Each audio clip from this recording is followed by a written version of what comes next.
सिलसिला बदलते रिश्तों का में अब खुलने वाला है मिस्टर कुणाल के नाटक का राज, उनके ड्रामे का राज। जहां पर अभी तक आप और हम देख रहे हैं, या फिर यूं कहें कि मेकर्स हमें दिखा रहे हैं कि कुणाल की याददाश्त जा चुकी है। शुरू हुआ है यहाँ पर मेमोरी लॉस ड्रामे का ट्रैक। तो क्या वाकई आपको कुणाल को देखकर लगता है कि कुणाल की याददाश्त जा चुकी है? क्या वाकई आपको ऐसा लगता है कि कुणाल वाकई सब कुछ भूल चुका है, यहाँ तक कि अपनी बेटी परी को भी? तो भाई आपको बता दें, जरा इसके पीछे भी एक बड़ा सा ट्विस्ट है।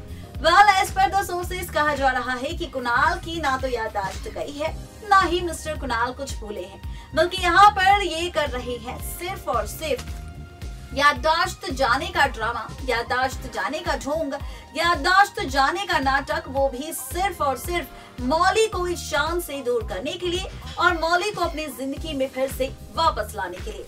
और वो इतने स्वार्थी बन चुके हैं कि उन्होंने अपनी परी तक का सेक्रीफाइस कर दिया मौली को पाने के लिए। भाई, जिस मौली को आपने 6 साल पहले छोड़ दिया था नंदनी के लिए, अब नंदनी नहीं है, तो आप सोच रहे हैं कि क्यों ना फिर से मौली के पास वापस आया जाए, क्योंकि और तो आपको कोई मिलेगी नहीं। अब इसी वजह से वो नाटक कर रहे हैं मिस्टर कुणाल अपनी झूठी मेमोरी लॉस ड्रामे का। ये सच आएगा महक के सामने तब जब महक जाएगी हॉस्पिटल में कलेक्ट करने कुणाल की रिपोर्ट्स, और रिपोर्ट्स के जरिए खुलेगा राज कि कुणाल की नहीं गई है याददाश्त। यहाँ पर कुणाल पूरी तरह से ठीक है।